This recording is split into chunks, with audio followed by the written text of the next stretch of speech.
looks much better on a computer. Yeah, considering how old this show is, I was really impressed with the quality of the I believe the pilot was shot on film. Oh, wow. Is that? Yeah. Does that mean the rest of the show was not? I'm pretty sure the rest of the show was shot on digital. But the pilot, being a pilot, they do the whole thing where they try to like make it like really, Okay, because it hit me when I looked more into this show after after I was done watching it, that this premiered in 2013. Yeah, it was a while ago. Yeah. This is already an 11-year-old like show, and it's like, damn. Mm-hmm. And That makes sense, but damn, it only ended 2 years ago. Is that when it ended? It ran that long? Yeah, It ended in. Let's see, 2022. 2023. No, it says. Okay. No, the final season was ordered on February 2022 and then premiered on February 2023. I see. Okay. Does that mean that all the episodes are like out and available then? Yeah, it was a massive 10-season spectacular. What show are we talking about? Are you actually what calling show it? is this? Are you actually saying that all 10 seasons were spectacular? No, that's a very high praise for any show. The last I should watch this then. This is barely a spoiler, but the last 2 seasons don't even have Elizabeth Keen in it anymore because the actor didn't want to be in it. Well, that's what it sounded like. It sounded like the last bit was just like a spin-off as opposed to not actually being about the original. No, the spin-off failed horribly. The spin-off was about Tom Keen, and he was supposed to have his own thing going on, and that lasted, I think, 1 season, and it just stopped. So the last episodes of the Blacklist proper also didn't have Elizabeth Keen. Yeah, because I won't explain why. It's just the actor didn't want to be in the show anymore. So I won't explain how they wrote her off, but she just leaves the show. And then it becomes the James Spader Show, literally, because he's not only the main star at that point. I mean, he was always the main star. I mean, that's one of the things about the Blacklist is that even though he's like sort of the supporting guy, he's so much more important than everyone else that like it's kind of laughable that there's a protagonist. But by that point, he's also an executive producer and is kind of essentially running the show. So we should intro this podcast properly. Yeah, I was about to cut in and say, by the way, we watched the Blacklist. And what podcast is this even? This is Would You Stay Tuned? We're talking about the Blacklist. I'm here with Dan and Sarah. Hey guys. Hi. It's me, Dan. What do we do on this podcast? We watch the first episode of a show and then discuss it like we've been doing now with the Blacklist. Honestly, I kind of only wanted to bring this up because Sarah and I ended up watching the whole series and they just wanted to force me to watch it. In a way. And also, what do you mean in a way? That's literally all this is.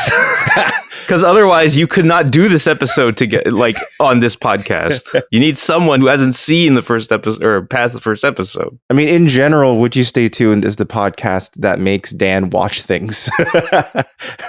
It's true. That is actually true. Although I am noticing something that is worrying to me that I need to get on top of. I need to actually follow through on watching some of these shows that I'm interested in because I am starting to feel intro fatigue.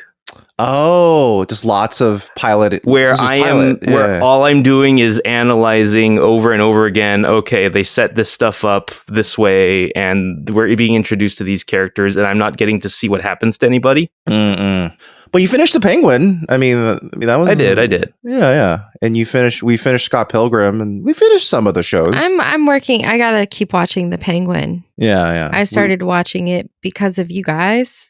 But we have to finish Black Sails first. Our next Black show. I gotta finish Black Sails. But yeah, on this show we watch pilots and we determine based on the pilot alone, would we stay tuned and watch the rest of the show? Yeah, so we watched the pilot of the Blacklist, which is actually called The Pilot, like it's the name of the episode. Because very creative. It was done Many like a traditional. TV shows do this. Yeah, and it's actually especially a traditional network shows do this. I feel I believe it was actually like a traditional pilot where they built this with a filmmaker. I forget the filmmaker they actually asked to do the pilot of the Blacklist. It was like a famous filmmaker.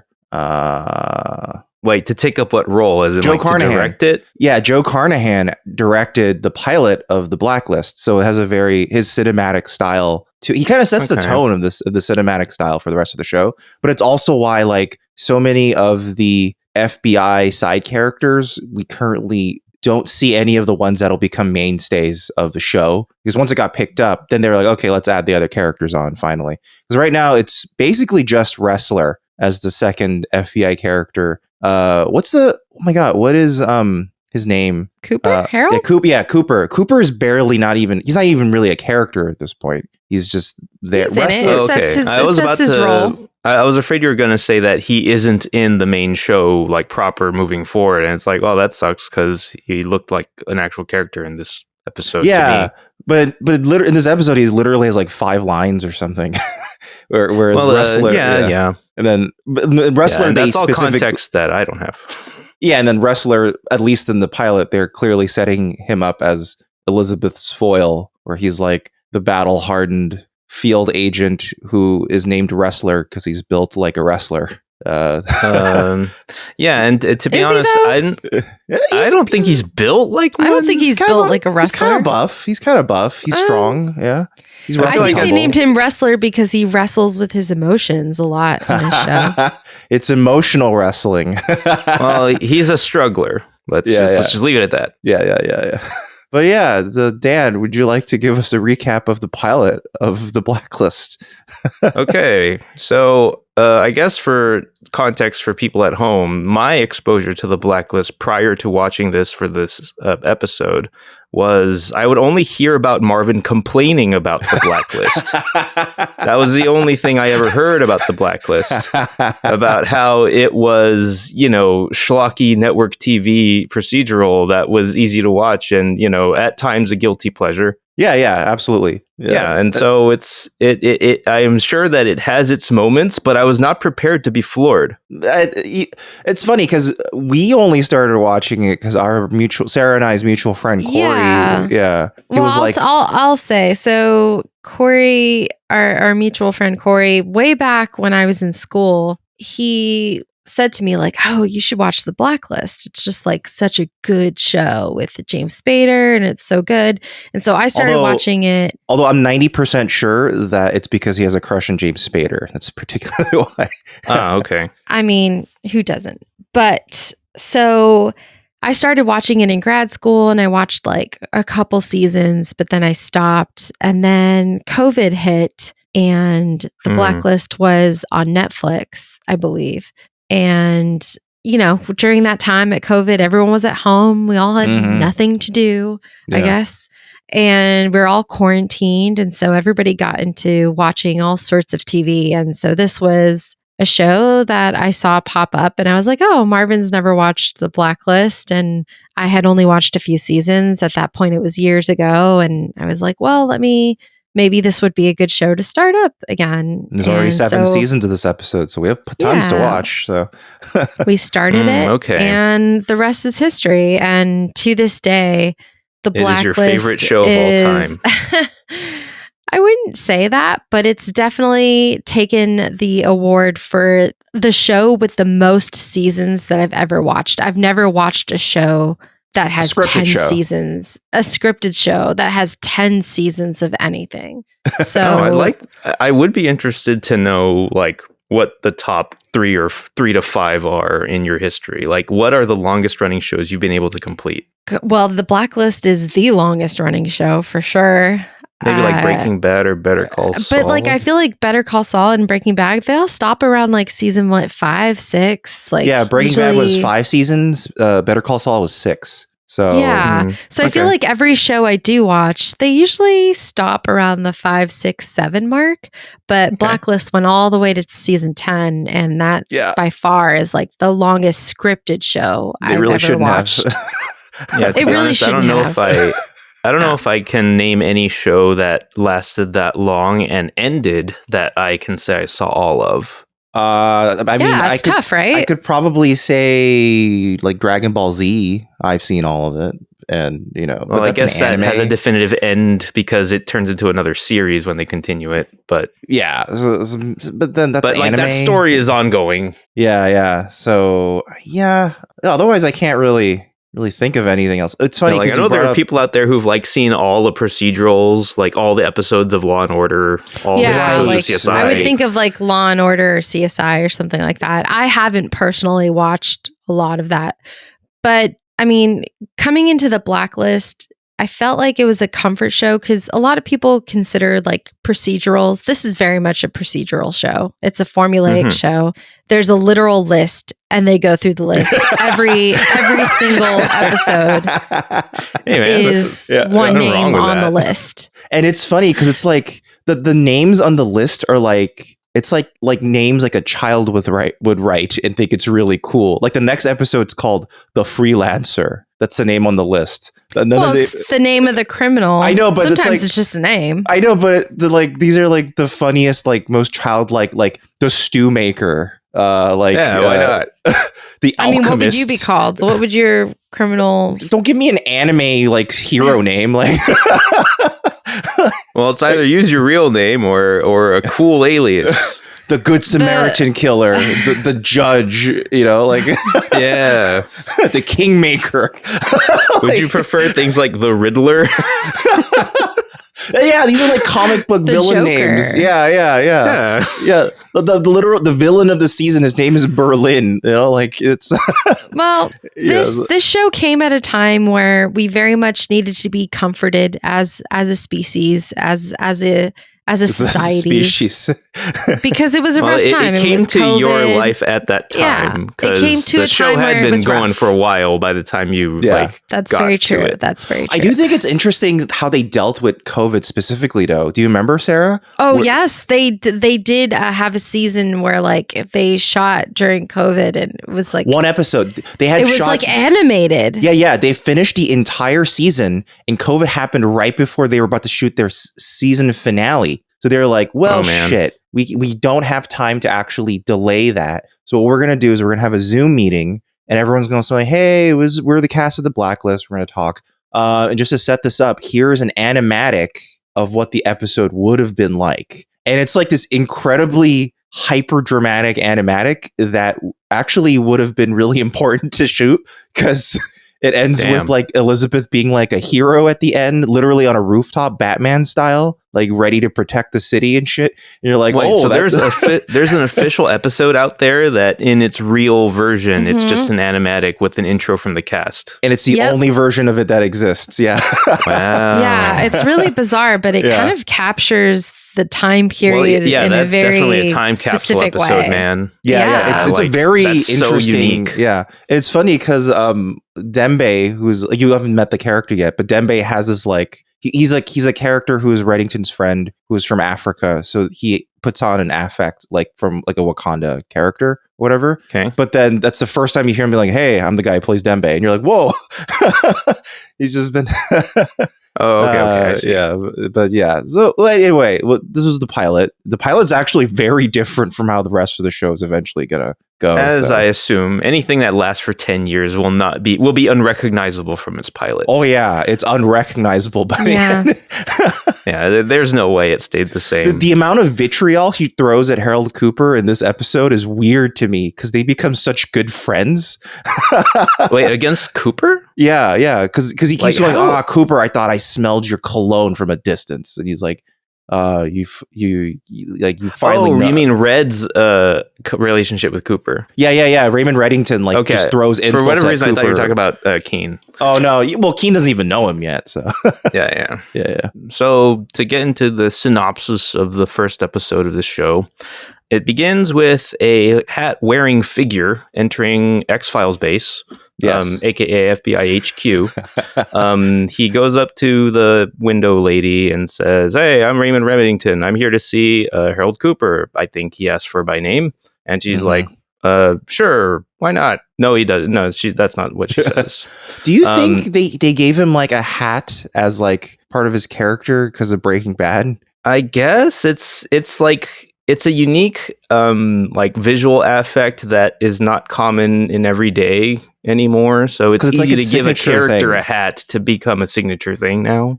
Was Breaking Bad out at this time? I can't remember. Oh yeah, it would have been out for that. The establishment of Heisenberg would have been like late 2000s. I feel like a hat is a pretty general villain accessory. It's also like a classy thing befitting like, you know, a career criminal of this guy's stature. It suits his character, I guess. And he has no hair, so putting a hat on. Did Ultron ever wear a hat?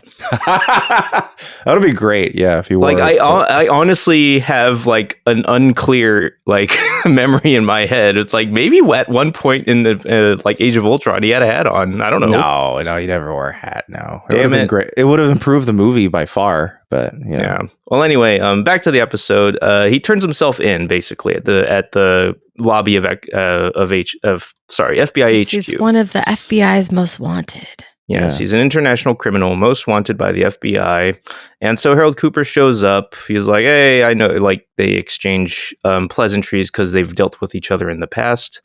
And long story short, Red only demands that he only speak to Elizabeth Keene about what he's here to, like, he's only here to talk to Elizabeth Keene. Yep. And so we cut to Elizabeth Keene, who is late for her very first day at her big girl FBI profiler job. Oh, no. And she seems to be in a happy domestic situation with the husband because they're trying to adopt. Yeah. That being a major component of this episode. They keep on referring back to the adoption. They have a dog. And yes, they have a dog. He's a nice, supportive husband. Right, who is so very much at this point. Yes, very much. I am the co-parent with you. I'm with you all the way. I'm a school teacher. I love. He has children. a wholesome job as a school teacher, and he's asking her while she's running late, like, "Where should I take the kids today?" Yeah, and also like we both had 7 minutes to get ready, and you are radiant and beautiful, my queen. He's very writing. over the top with the really well written the compliments. Also, 7 minutes to get ready, but in the montage she was like making toast, eating out of the refrigerator, playing with the dog. I'm like, how did you get dressed and do all of that in 7 minutes? But whatever, you're running late, but you have what time did you do to this eat morning? I don't know. It's just crazy. When I'm running late, I'm not doing any of those things. You're going to the FBI office. You could eat something there. It's fine. You don't have to eat at your fucking house. Like, you're fine. Like, it's just a lady who wants to have it all. So she's brought in to talk to Cooper, like, straight from her apartment, the front of her apartment. They pick her up there. Wrestler picks her up. And then, in a very dramatic fashion. Yeah, they roll up with all their SUVs. It's like, and a helicopter. I'm not going to need the car, very, very action movie quippy. So they go to Cooper in his office, and they try to ask her, like, hey, why does Red want to talk to you? And she's like, I don't know. I have no relation to Reddington. And they get to, she has to kind of like talk about herself, and you get a bit of exposition as to like the basics of her deal. And you see that she is just starting her job as a profiler today. And Cooper says, profile yourself. Which is that'll work out really well. Thing to ask. I think as a profiler, you should probably expect someone to ask you to profile yourself. I don't know. I didn't think it was a bizarre question. I was thrown off that she was thrown off by the question. I was isn't that one of the number one questions that someone would ask you? No, like, hey, because profile yourself? because it's you learn in like psychology that it's actually a really bad idea to diagnose yourself. So it would probably be really bad to do that. Well, she's profiling herself. I think that's a little different. It's similar. I mean, it's clearly done to just say, give me your background exposition, Elizabeth Keene. Yes. So that's what they're... So that's why they were doing it. Because then she starts up by saying, well, as you know, I used to work as in the mobile whatever division for psychology, mental whatever. Health. Yeah, mental health. And they're like, shut up. That's not what I'm talking about. Well, he's like, I read your resume. Yeah, it's not Tell the me resume. about your fears and your darkest secrets. Yeah. It's very, I feel like the beginning is giving very like Silence of the Lambs, it starts to get like very it's an entire show based on Silence of the Lambs. Yeah, it's like very Clarice. It wants to be Silence Hannibal. of the Lambs so bad. It wishes it was Silence of the Lambs. Oh boy. There's one line that stood out to me in her self-profiling. She says, "I'm board certified in forensic psychology, and yet I operate under the delusion that I can rewrite my past by having kids of my own." That's a very unhealthy framing for why you would want a child. Even if that is what it is, you shouldn't say that to your boss. Yeah, and then they would be like, "Oh, we'll tell the adoption agency that this is why you're getting a child, so we'll stop you." Like, I hope you don't have a kid. I hope that they never actually have the kid enter the show. They better not. Well, even though they did show that adoption was successful, apparently, midway through the episode. Yeah. Man, I have such problems with this family trying to adopt right now. It doesn't really seem like a good time. It's not at all. Like, even if you thought it was a good time, as soon as Red says, "Hey, I only want to talk to you," most wanted criminal, wants to engage and involve you in an investigation that's likely to last years now. Yep. No, don't bring a kid into that. Yep. Please. Yep. Anyway, they go on to a Hannibal Lecter questioning sequence where he is in a big old like Magneto cube. It's kind of ridiculous. It's a little. They treat him like he has superpowers. I mean, to be fair, even Silence of the Lambs did have like very like ridiculous seeming like glass cages and stuff like that. Well, for Silence of the Lambs, it's because like they put the mask and stuff on him because he's known to bite people. Yes, so, like, that makes like, sense. There's like more reasoning behind the mask and stuff, yes, but they did like put him in like a big chamber. I do recall it. There was at least one big chamber. It's very similar. Well, I think for the glass chamber in Silence of the Lambs, it's because while he's helping them, he demanded they give him accoutrements, and the only way they could do that is to like kind of set up a room for him, but they wanted that room to be super secure. So that's why it's sort of like that way. There's more reasoning behind it. True. Because in this instance, he is actually like strapped to a chair inside of the cube, and like an automatically sliding chair that slides. So it's not like he has a way to move around. This is giving very Luigi, like to make a modern day reference. And you know, just the way they're treating him, spectacle. And the spectacle around it and everything like that. It feels very much like that. Yeah. One note: why is everyone completely visible in the interrogation control room window? That's true. They accidentally You're not supposed to see them talking and yelling at each other in the back when she goes inside the door. It's just like, why do you know about my past? The lighting was accidentally backwards. Yeah. They were so worried about dramatically lighting the inside of the interrogation room, they forgot that would then light up the other room. Well, anyway, she goes out. She sits down in front of him. It's their first conversation ever. And, you know, she starts off with the, "Why me? I'm not special." And he hits her back with, "Oh, but you are special. You're so special, lady." And we don't know why. Special. Then he starts going into revealing some stuff that was apparently not part of the background check in FBI. He says, abandoned by a father who was a career criminal and a mother who died of weakness and shame. And, you know, that tilts her a bit. And she gets inside the control room and Wrestler says, "Hey, how come that didn't come up in your background check?" And that's the end of that thread as far as her work goes. Her bosses don't care about that. No one else cares about that. As we'll see in this episode, no one really cares what Elizabeth ends up doing in general. They're kind of cool with all of it. Yeah. You can stab your witness. Yeah, she can like fucking stab people. I mean, how do you feel?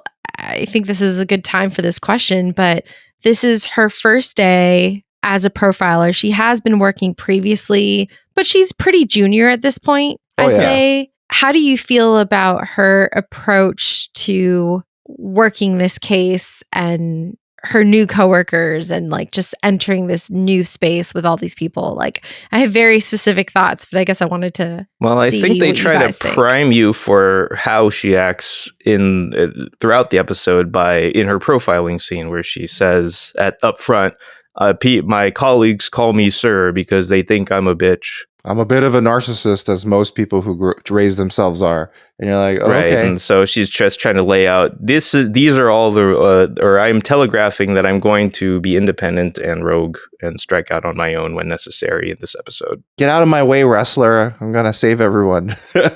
Yeah, I mean, even though it's her first day, she just really jumps in there and is like calling orders, saying this, I get out of my way. I'm doing it this way. How could you?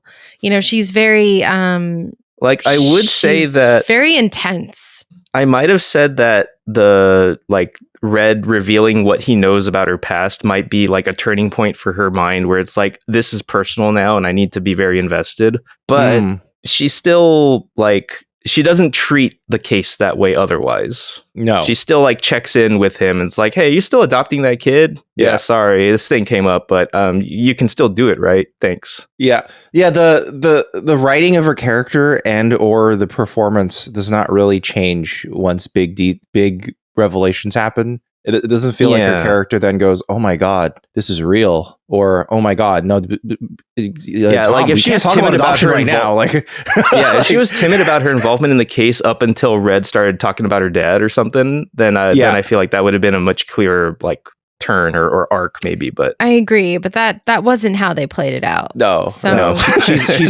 she's headstrong from the start. And, which doesn't. It's hard for me to be like, oh, that approach into the way her character is introduced to us makes sense. Like it's a very odd choice. Oh yeah. Well, I think the power that they give her in the situation is that Red at all points says, I'm only going to talk to her though. So like they can always go back to that when all else fails. That's the problem with like the type of character strength they're trying to give her, though, is that like all of her power as a character comes from the fact that another man is saying she needs to have the power. It's not like from an actual thing she does in the case that demonstrates she's really good at something. She's being enabled by someone else to really do it. Which means, but it also just means that the show clearly isn't about her. It's clearly about Raymond Reddington. And that's the other problem, is that like everyone's performances are pretty mid. Harold Cooper's kind of just like, hello, I'm here, and Wrestler is like trying his best to be an angry man, but he's fine. Like James Spader is in a completely different class of acting capability that he kind of like completely outshines everyone else. Oh, he's amazing in this show. I mean, the way he's able to do this character is pretty great. I'll be honest, I am not a big fan of James Spader. Wow. Oh, in general, interesting. Okay. Like to me, I don't like dislike him. I just don't see him as like better than everyone. Oh, interesting. I guess maybe part of it is just sort of like, to me, he's mid. Oh, I mean, that's interesting. I guess maybe part of it is that I am sort of biased towards, I generally like him as an actor. Like when he was in, I first saw him in The Practice and I was like, oh, wow, he's clearly better than everyone else in this show. And then he moved on to Boston Legal. But then I got to know more of his other filmography with like Sex, Lies, and Videotape and with Stargate and stuff like that. And I'm like, oh, this guy's a great actor, And then I think you've seen more of his like repertoire to make an evaluation than I have. So I'm willing to trust you. But it's just that whenever I watch him in a performance, like including this episode, I'm just like, you're just a smarmy, smug, obnoxious guy. This episode's not a shining example. I think as you watch more of the Blacklist and more of his work, it makes it more obvious that he is in a different class of actor than a lot of these like day players, that he's sometimes alongside of. I think also what ends up happening is that, especially as the seasons, like you get into like season 6, 7, 8, 9, 10, like everyone kind of just starts phoning it in, including James Spader. But James Spader's phoning it in is so much better than everyone else's phoning it in. Like the guy who plays Harold Cooper is basically just reading out lines at a certain point. Like he doesn't really like perform anymore because he's like, this is a paycheck. I'm just doing what I need to do. And James Spader, he's kind of also doing that, except he's just at a baseline, just way more charismatic about the way he's delivering lines and stuff. That he's also an executive producer, so he probably has a little bit of more of a stake. A little bit more, yeah. Eventually, and it's really the James Spader Show, like the Black. Yeah, he's on the cover. Yeah, he is Raymond Reddington. This was his career for God, how many years? Decade? You know, like Yeah. I mean, that's a pretty consistent gig, right? Yeah, and you made a lot of money off of it. So. Oh, I'm sure he did. I'm sure he's set for life, and his kids or his whatever, if he even has any, his family set for life. There for it. So but good. You know what? Much deserved. But yeah. We are this big show fans kept of a his. lot of people working for a long time. It sure did. It sure did. Oh, yeah. It's for a very long running show. See, that's a good thing. With a consistent fan base. Yeah. Yeah. It got animators some jobs too, one episode. Yeah, well, there are a lot of animatics that are created for live action anyway, but I don't know if they would have done it for TV all the time. Yeah. Anyway, so moving on with the episode, they go to, Red tells Keen that a criminal by the name of Zamani is going to kidnap a girl, and gives like basic specifics as to how that or who is going to be kidnapped. And Keen decides to listen to him, whereas Wrestler, the usual agent on the case, says, he's lying. And she's like, hey, you wanted my opinion? If you've been working for this case for 5 years, how come you haven't caught this guy? Even though he just turned himself in. Yeah. Exactly. And so they go good dad, did you? Yeah. Anyway, he wants to talk to me now. Let's go collect that ballet girl at her class, who is a general's daughter. And so apparently that's playing right into the criminal's hands because she's taken anyway in a very thrilling, way too fast cut chase. Yeah. Or rather attack. It's not a chase. They just ram the car in. Shades of Winter Soldier. Yes, there's very much Winter Soldier-y bits to this. Although Winter Soldier was a 2016 release. I know. This is a 2013. So Winter Soldier, fucking Russo brothers stole from Blacklist. Well, not just that. Honestly, I did pick up on like the shape of or design of the chamber did kind of remind me of what they had Winter Soldier in. Oh yeah, this is all stolen. Yeah, yeah, just shot for shot, beat for beat, wholesale. Yeah, jeez. Stupid Russo brothers. Stupid Russo brothers.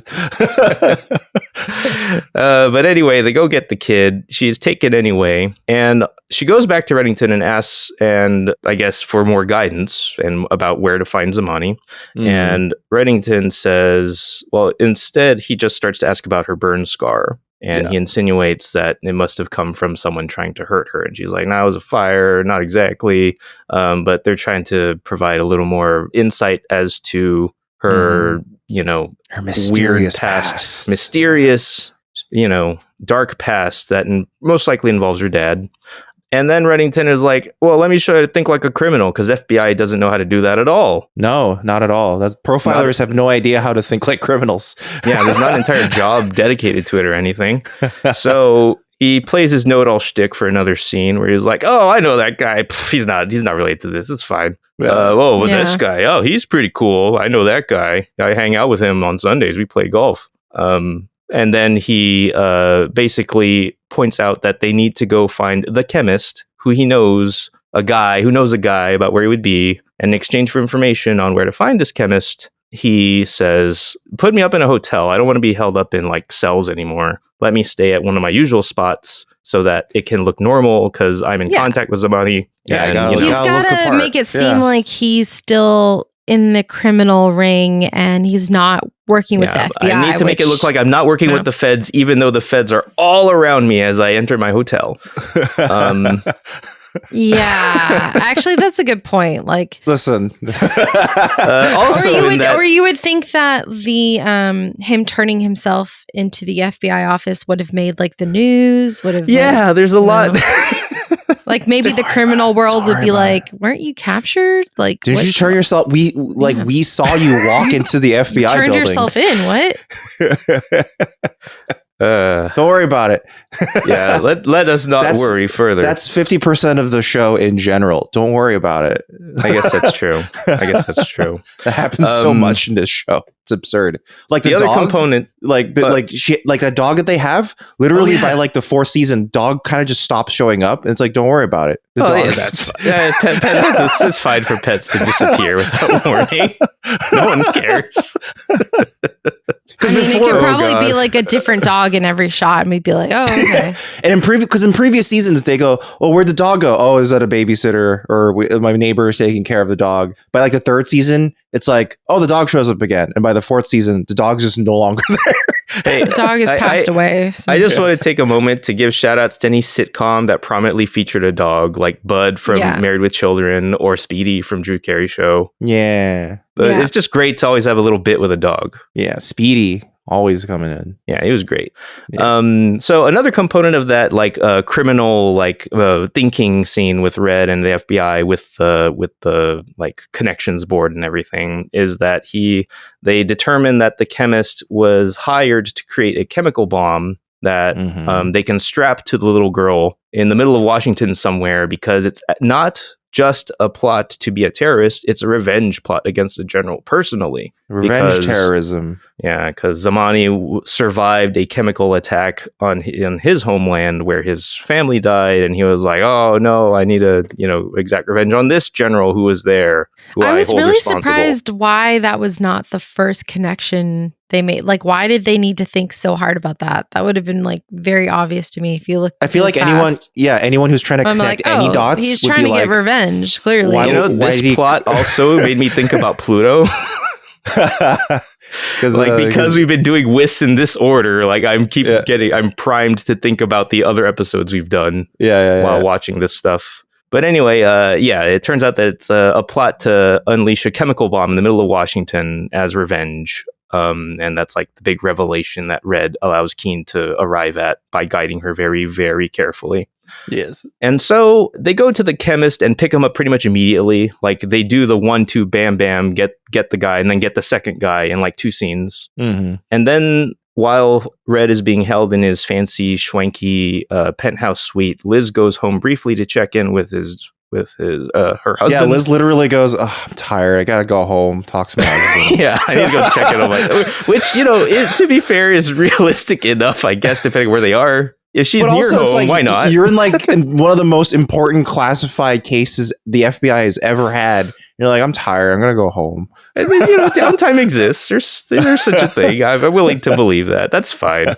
But then she goes home, discovers that the adoption was apparently successful because it says it's a girl. And she's super excited, and she doesn't notice that Zamani is inside of her house and has beat the shit out of her husband and has tied him up at their dinner table. And without restraining her or anything else, he just kind of tells her to sit down at gunpoint, demands to know what they know about his plan. Yeah.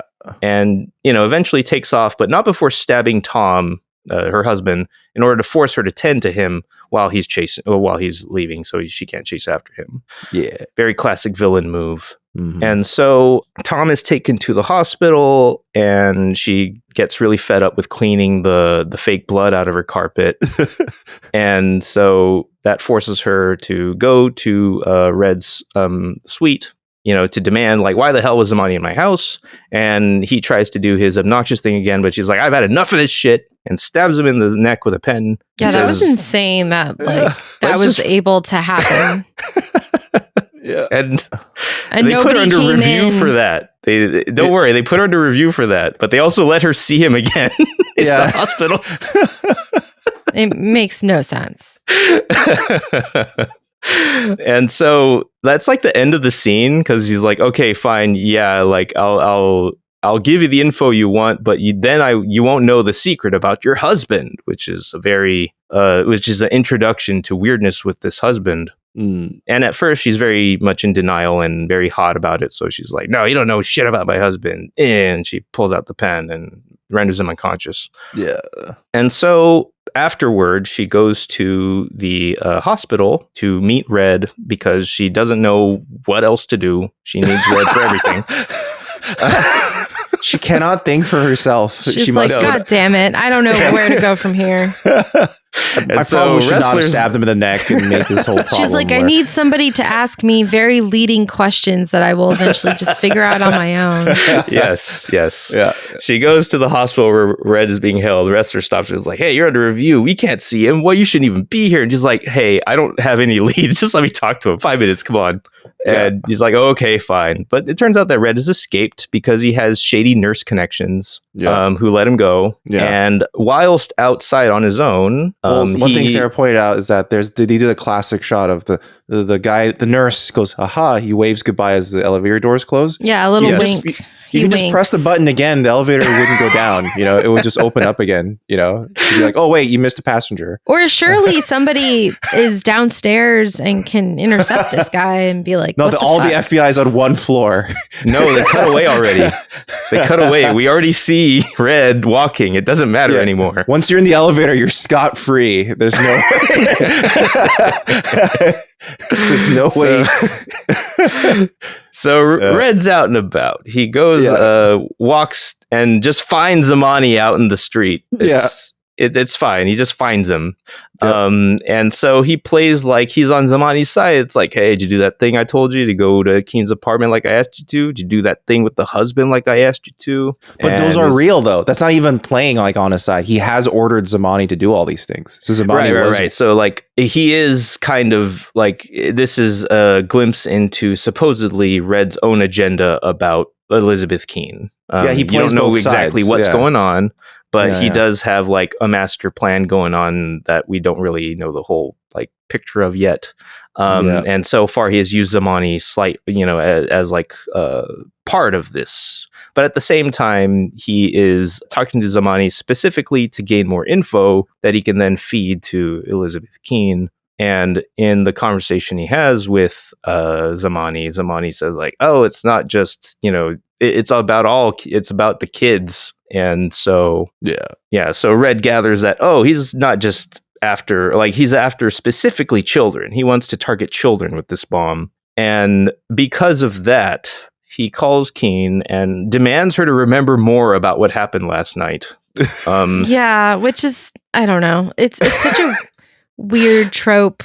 It's because Red encourages to, Keen remembers better than ever and puts it all together that Zamani had a tattoo on his hand, which could not actually be a tattoo because, according to Red, he is of a religion that forbids it. And so, that tattoo, if I just think about that tattoo even more, I'll remember, oh, wait, that logo was on the brochures that my husband showed me about the zoo at the beginning of the episode. He's going to the zoo or he's going to detonate the bomb at the zoo. Yeah. My first thought was like, no, not the animals. Oh my God.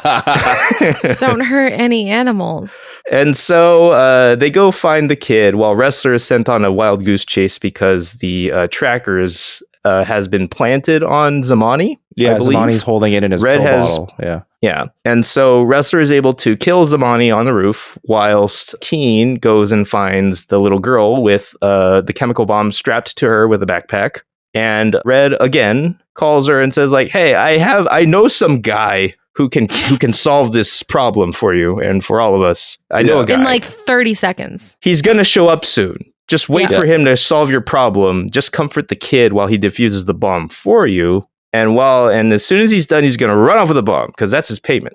Because the chemical bomb is actually very, very dangerous and worth a lot of money. And since he was able to defuse it, he deserves to keep it. Yeah, he loves it. I agree. I agree with that. It's he fair. loves it. Yeah. Yeah, it's fair trade. What are you going to do? It's the cost of business. Your reward for disarming the criminal is to keep the criminal's gun.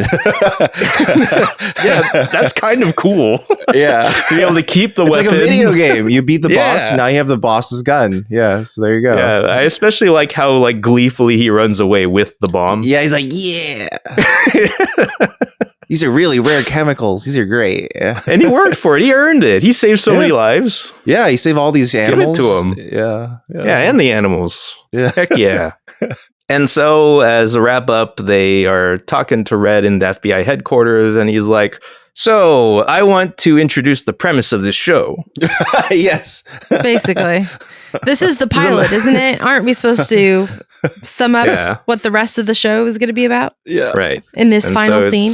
So Zamani was just a small fry on my list.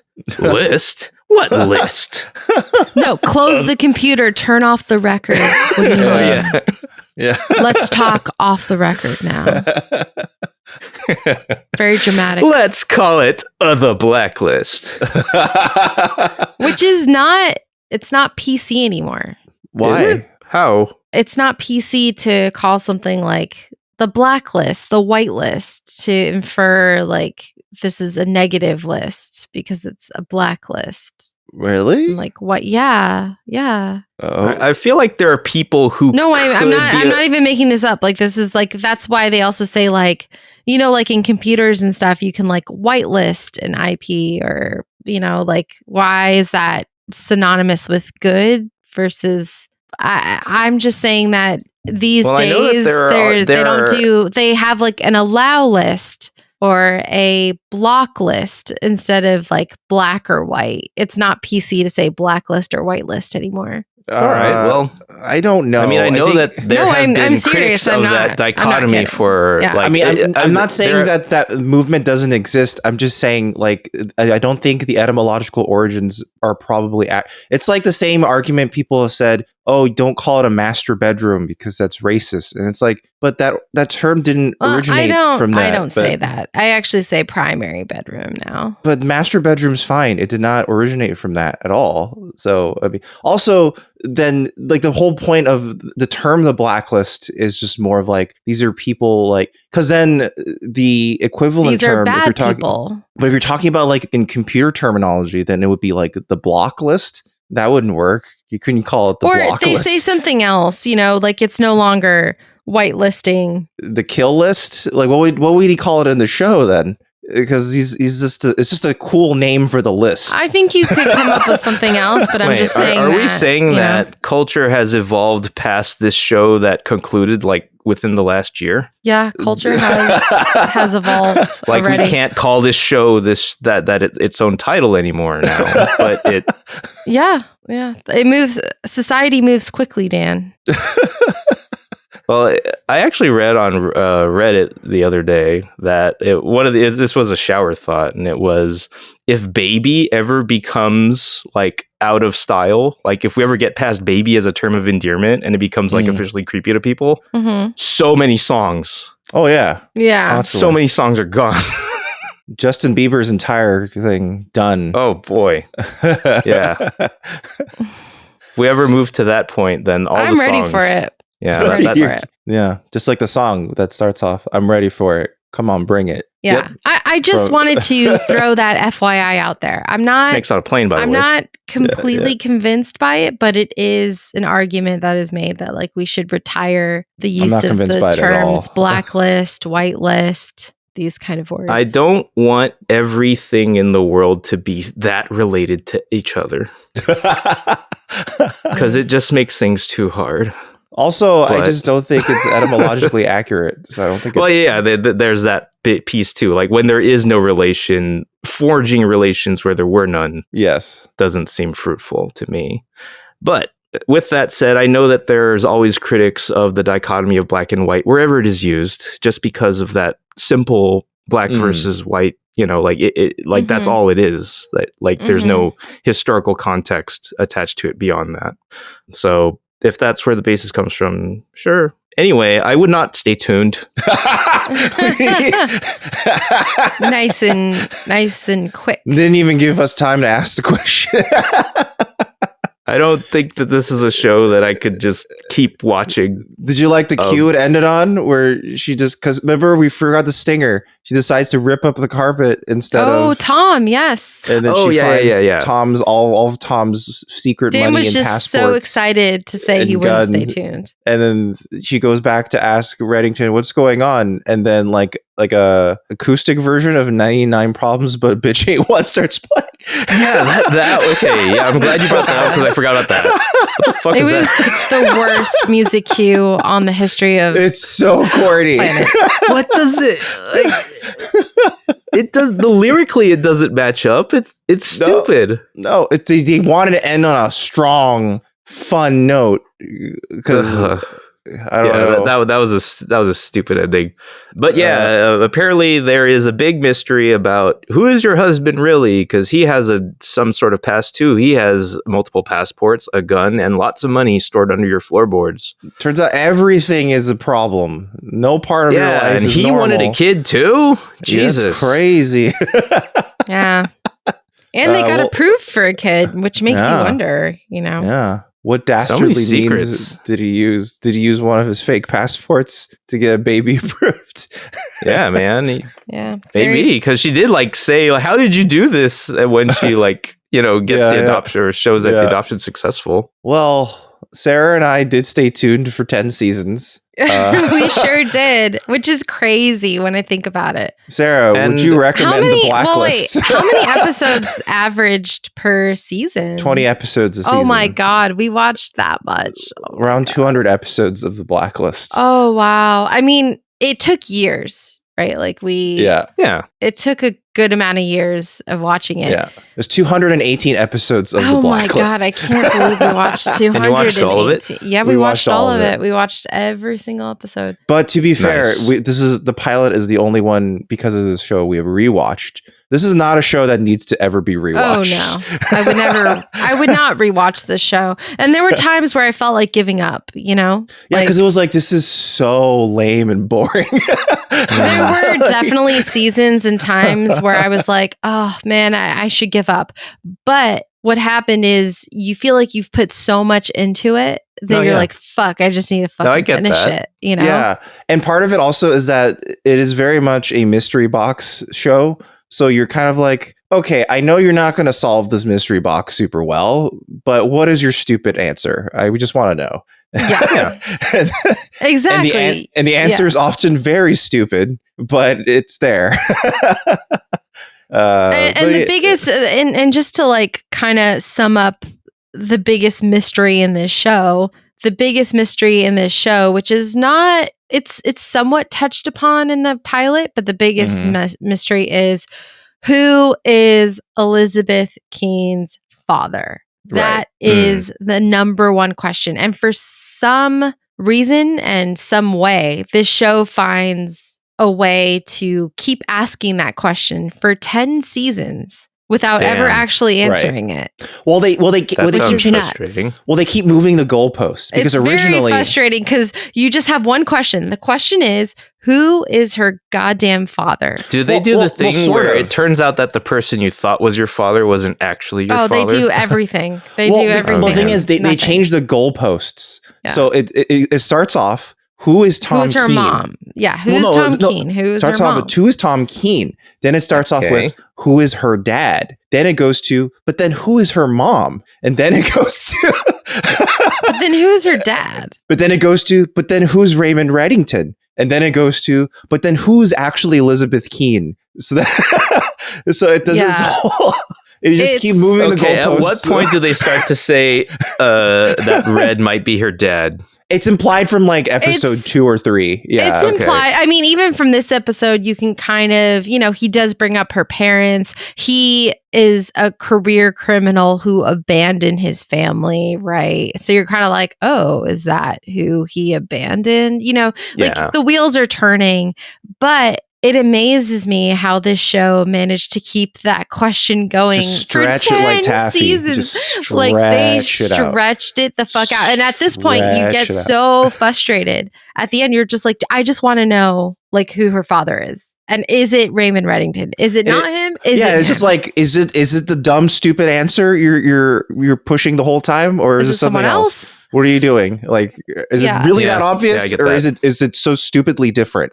Because at this point, if it's something different, it's really stupid if it's different. Which is why I felt like they kept it going, because it was such a simple, kind of a simple question to answer. Yeah. And they just never, and spoiler alert, they never answer the question. And it's kind of combined it's frustrating. It's kind of combined with lots of like criminal perspective, James Bond-esque antics, because Raymond Reddington essentially has unlimited resources. So like a lot of the stuff he ends up doing is like, oh, I have my own private jet. I have my own safe house here. I own a tank here, or whatever. Like all this like random gadgets and shit start coming up. He has his own like crew of like hyper tech savvy people with their own specialties. He is like the ultimate criminal empire. Like you discover that his wealth of knowledge of criminality and control of his He's like empire is very deep and very vast. He's like that guy on Pawn Stars. He always has a friend who knows a lot about this thing. Exactly. Yeah. He is like that guy. He always has a friend, a place, a thing, and he his is pockets Pawn are Stars. deep, you know. Let me ask you a question. So when they were developing the show, the first James Spader was not their first choice to play Raymond Reddington. The first choice was Kiefer Sutherland. How would you have felt if the show starred Kiefer Sutherland instead? Wouldn't it just be like reverse 24 then? Evil 24. Yeah. I guess. In a way. Or I guess that must have been what they were hoping for by like. That's kind of what they're, I think that's what they were going. They wanted him to play against type, I think. Yeah. And have him. Yeah. I mean, I don't know. I think it would have been okay with somebody else, but I'm just happy it was James Spader. I think the show actually would not have survived at all with Kiefer Sutherland. Kiefer Sutherland would not have been able to play this same character that James Spader is embodying here, I don't think. No, and he wouldn't have... The reason why Raymond Reddington works is because he is unlimited smarmy attitude. Like, that's a really important aspect of that character. Well, yeah, because at any point, he knows more than anyone in the room, and Kiefer was always more of a... Or at least my impression of 24, because I didn't watch 24, was it was a lot more action-packed and about, like, scrambling to get something done. Yeah, you know, not in sleeping. A time limit, because 24 hours is usually associated with a time limit, I'm assuming. I always thought it would have been great if, you know, one episode of 24 is like, I'm exhausted. I need to take an hour nap. He just goes to sleep for an hour. And every once in a while it comes to the commercial with the That's another show that people were crazy about. I thought 24 was so boring, actually. Whenever I saw it in the dorms, I was just like, there's nothing it's just so boring. Like, it's yeah, I don't remember like the years at which 24 was like the show of its time, because like these sorts of shows definitely have their eras, right? I think it was in like its 4th season when Prison Break started, and Prison Break was the show of choice for our dorm. Everyone was watching Prison Break. We were all Prison Break was current for like 05, 06. Yeah. We were all watching Prison Break. Yeah. So, but 24 preceded that for sure. Yeah. So, yeah, like by 2013, it would have been like, well, Kiefer Sutherland's back, and he is a grizzled old criminal who knows more than you. Yeah. Maybe that would have been like the pitch there. Maybe. Yeah. But I think it worked because of James Spader. I think. I mean, obviously we did stay tuned, but I stayed tuned because I don't know. I will say it does. It does get better. You don't need to defend. You don't. Yeah, exactly. You don't have to defend your viewing choices. Yeah. But I will say, as they introduce more characters, it does get better. Like Dembe, it's true. When some of the other FBI agents come in, and it does get better. This pilot is not very strong, and based off this pilot, I wouldn't stay tuned. But because I did keep watching a little bit more, I did get hooked. Yeah. And it does get better. And there are some really strong seasons and points. Like, I think Marvin and I have discussed this before. Like, there's a point where like Elizabeth Keene and Raymond Reddington are like fugitives on the run together. That season's legitimately really good. Season was really, really good. So there are some really high moments. And then there are some really, really low moments where you're like, oh, this shit sucks. Like, basically, when Elizabeth leaves the show, it kind of feels very weird. Yeah, because it's like the central question of the show is gone now. Yeah. So and you're just kind of around, like continuing. And and how she leaves the show is she, you know, spoiler alert. No, don't say it. Don't say it. Okay, I won't. Okay, never mind. So we're not talking about the ending or anything. We shouldn't talk about that. No, of course not. This is a show about just the pilot, so we shouldn't. Okay. Oh, God, this is would you stay tuned? More about. Yeah. Okay, I will contain myself. What did you think because you stayed tuned? Yeah, I mean, Well, but basically, you can comment below if you have thoughts about it, I'm sure. But it does get better, and there are stronger seasons that I was a fan of, and obviously it was enough for me to watch all 10 seasons, all 200 plus episodes. So Yeah, it's like the two fan favorite characters. Like one is Aram and the other is Dembe. They're not even in the pilot, but they're like the two most popular characters in the show, and they haven't even shown up yet. So like Dembe is like the Alfred of the show, like Bruce Wayne's Alfred.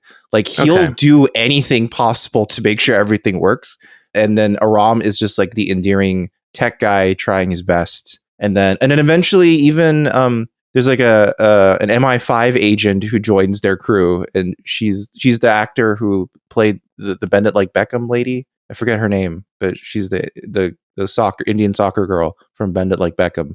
And she's in the show too. And I thought you were going to say Amanda Bynes. Oh, I forgot her name. I always just called her Bend It Like Beckham.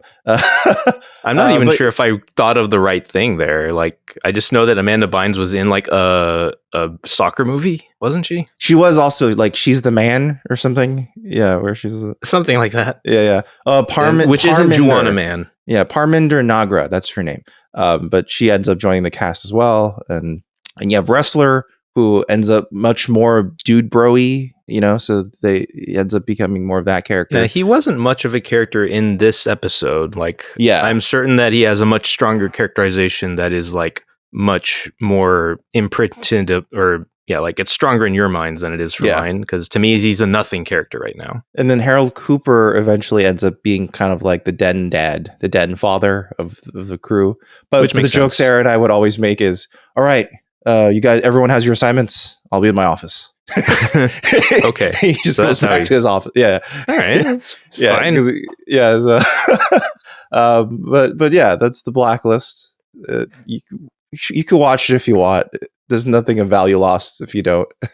I will say that the easiest reason for why I wouldn't consider like watching more of it is because I know it has so much more to go. Oh yeah.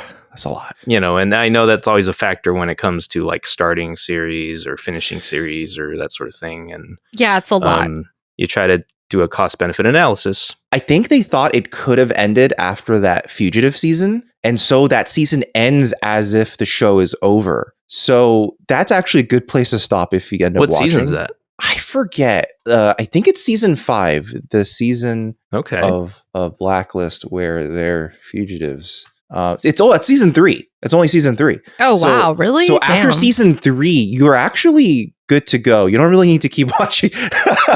Okay. I mean, that is a much more appealing, ask of someone to be like, hey, like if you just make it to this season, you've seen all there is to see. Yeah. Cause after that, they kind of just start making up villains of the arc, like another villain arc. And it's like, oh God, like, how is there another most powerful criminal in the underworld that has come up to fight? Yeah. Okay, I see that. So, and they keep stretching out the questions of, who is this person? Who, they just keep asking the same questions over and over again. And it gets a little tiresome, but whatever. But that Fugitive season is quite good just because it's like right now, Raymond Reddington essentially is like a cheat mode, because as soon as you need something to happen, just ask Raymond Reddington. He'll do it for you. He has unlimited resources, is super smart, and knows exactly what is going on both sides of law and crime. But in the Fugitive season, he's lost access to many of his resources. So he ends up having to rely on his wits a lot while also relying on Elizabeth a lot. And they rely on each other. And that's what makes it fun.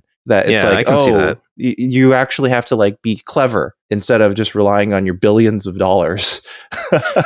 So yeah, that's what makes it interesting. But yeah, that was the Blacklist. I'll be honest, part of the reason why I also wanted to do this is because after this episode, I wanted to record an episode with just Sarah, because we've both seen the whole series, and I'm gonna read out a summary of each episode, and then we will rate the episodes, rate the season, and see what we think. Read a summary of each episode? Of the season. God. Part of it is because I started reading one night. I just started reading summaries of the Blacklist seasons, and they're bonkers. I'm sure there are tons of shows that would end up seeming that way if you just laid it all out. It's funny because the first season in particular, because they get to some wacky shit because they need to pretend like the last week never happened all the time. That's so true, Dan. Well, the thing is, the first season seems reasonable. And it's like by the time you reach like the 4th and 5th, it's like, wow, a lot happens. I'll bet it does. and they haven't like, they're not like hospitalized. So yeah, they're probably getting hurt a lot. Oh yeah, there's so much trauma they go through. I will say, for a network show and stuff like that, the effects and the budget they had on this show was pretty good. For the pilot, it was. As we get on in seasons, there's some pretty extreme like stunts and effects and chase scenes and things like that. Like more than I think like a network show would have. But this was a very popular show. So I can see why they got a lot of money thrown behind it. Yeah. But it was pretty good in terms, and you know what? I'm happy for the actors that had a consistent job for a fucking decade. Like, good for you. Yeah, like that sort of thing is more and more unheard of in the industry now. Oh yeah. Yeah, the guy who played Aram actually leveraged his fame to open up several charities because that was his real passion, to like run charities. So he was like, you know what? I'm actually going to kind of retire from acting. I have enough money now to do what I really want to. You just reminded me. Just today, I saw how Daniel Stern, the guy who played Marv in Home Alone. Oh, yeah. He has like resurfaced on Instagram like not that long ago. And he just revealed like, hey, I made all the money I would ever need to make off of work that I did. Oh, yeah. Like, yeah. And so like he just, like he's just on social media and I was like, so I just do like art projects for like cities and stuff now. Oh, that's great. I love that. And, he just very much like made it a conscious decision. Like, you know what? I don't need to stay in Hollywood. I have all the money I need. I made it all already. I get to live my life now. Yeah. And that's like, damn, that's awesome. It's a fucking dream come true. What is Honey, I Shrunk the Kids guy, scientist dad? Rick Moranis. Yeah, Rick Moranis. Yeah, he did a similar thing where he made tons of money, obviously, off of movies like Honey, I Shrunk the Kids, Ghostbusters, etc. And then when his wife died, he was like, my acting career is over. I'm going to stop my acting career to take care of my children. And it's so cool that he was just like, acting is not, this is completely unnecessary. We have all the money we'll ever need. We don't need to keep doing this. Yeah. Well, I mean, so long as it is actually like the thing you'd rather do instead of continue acting, Well, yeah. And I think he was just like, he had actively said before that, like he hated being famous. Like, he hated doing interviews. He hated being like constantly asked. Like he stopped wearing his glasses because it made him less recognizable. So, he's just, some people, it's like they dipped their toes in Hollywood, made what they needed to make, and now they live the rest of their lives doing what they really want to do. So yeah, so good for Mr. Stern. George W. Bush, he dipped his toes into presidency, got what he needed. Now he gets to paint. Yeah. We should all be so lucky. All right. Well, thanks for listening to Would You Stay Tuned, everybody. Yeah, Sarah and I will record that next episode, ranking all the seasons to the Blacklist. Eventually. Yeah, I don't think I need to be around for that one. No, you won't. Well, you won't even know what they are. Yeah, like it won't be of any use for me to be like, oh, damn, that's crazy. It'll be a word that's salad. That's basically all I'd be able to contribute. Yeah, it'll be like Katerina activated the Manchester protocols, which called assassins to kill Elizabeth before they were. I want to point to the stands right now and just call this one as like a potential episode plot. Did they copy Mission Impossible 2? Which one is what is the plot of that? Which is just like a super virus. Oh, there's multiple super viruses throughout the whole show. Yeah. There's multiple times where a virus could have like taken over a whole city or a whole country. Yeah, I'm realizing that I didn't ask a very well-formed question because I was trying to like ask if it was like structured like Mission Impossible 2, but as I asked it, I started to realize that I didn't remember the full structure of Mission Impossible 2. And just the fact that it was a big virus. It started off with rock climbing. And it ends which could also be like The Rock, so I don't know. Yeah, and it ends with Tom Cruise jumping off of a motorcycle to drop kick a guy. So, Yeah. I think I remember that the virus's name was Chimera, though, wasn't it? Sure. That sounds familiar. And was it Thandie Newton? Yeah, it was Thandie Newton in the damsel in distress role. Although she was originally like a super. She's basically Catwoman in the original, and then eventually becomes damsel in distress, like standing next to a cliff waiting for Tom Cruise, something like that. I brought that out of nowhere. We don't need to talk about Mission Impossible 2. I'm sorry. Yeah, well, thanks for listening, everyone. Head on over to fugitiveframes.com if you want to see all the other things we do. One of which is, you probably have heard of it, the Newbie Star Trek podcast. You're probably here because of the Newbie Star Trek podcast. Newbie Star Trek. And if you're not, how'd you find us? Yeah. I hope you're here because of the Blacklist. That would be great. Please comment below. Anyone at all like that, like make yourself known. We want to know that there are such people. If you're here because of the Blacklist, welcome. Would you like more Blacklist content? Please let us know. Are you also a self-hating Blacklist watcher?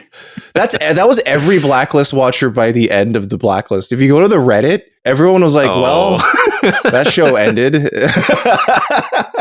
I remember seeing posts like 2 weeks later, because for some reason, this is like the only show where I followed up on the ending with fans for.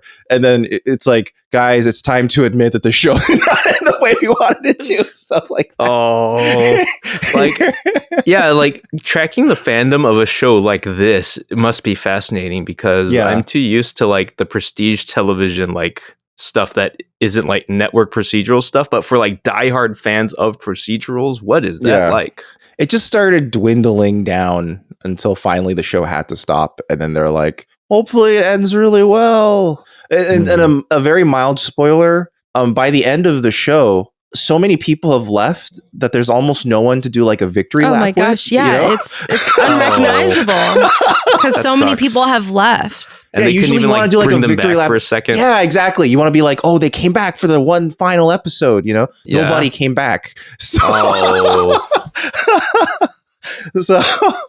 so it's kind of a really weird ending, honestly. When it's like you see whatever last character is with whatever last character, you're kind of like, those two. Those are the last two. Wow, this is how we ended up here. Yeah, that's a little weird. That's the last two that's there. Has the fandom at this point, and this might be worth researching for your episode later, see if the fandom has developed a like fan and watch order or like list of episodes that are worth keeping or skipping. I'm sure there's something. But season 1 is actually tightly interconnected in terms of the details. So actually that would or if there's difficult. Like, watching guides are like, after this season, you're done. You don't need to watch anymore. Stop watching. Yeah. That's my suggestion. Yeah, exactly. Season 3, it's like, I want to know what the general fan like temperature is on this now. What are people saying? Yeah. Well, all right. Well, thanks for listening, everyone. Thank you for tuning in to our discussion of the Blacklist. There's no question. You are going to stay tuned to us, right? Yes. Right? That's not a question. Please. Okay. Goodbye. Later. Goodbye, everyone. Bye. Bye.